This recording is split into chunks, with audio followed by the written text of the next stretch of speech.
السلام عليكم حمود اخويا حمود، انت مو تعرف صارت عندنا مناسبه مال طهور والخطار يا رايح يا جاي، ويوميا يجيبوا لنا فواكه بيبسي ميرندا هذا ب 500، اليوم جايبين لنا طرشي صدق كذي، بس وين اكو خطار يجيب طرشي؟ حمود اخويا هذا راح اخليك اياه هنا على الميز، واريد بمكانه معسل مال نرجيله لان انا احب النرجيله، بيش ما يصير نشمه معسل الطين. وعليكم السلام يا كرار، صدق كذب يا اخوي كرار، دي خلوه بالبيت وكلوه، لو ولا تبيع تريد معسل مال نرجيله، هو انتم الشباب مدمنين على النرجيله.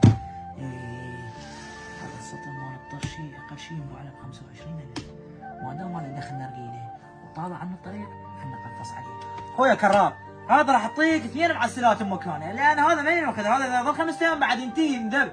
ايش قلت؟ اعطيك 2 معسلات، يفيدك هذا السعر يفيدك، ما يفيدك تاخذ السطل واطلع. الواحد ب1500 يعني معسلين ب 3000، ها يا حمود هسه انا خسران من جيبي، اعطيني 2 معسلات مال نعناع. ايه صار تدلل كانك على 2 معسلات نعناع.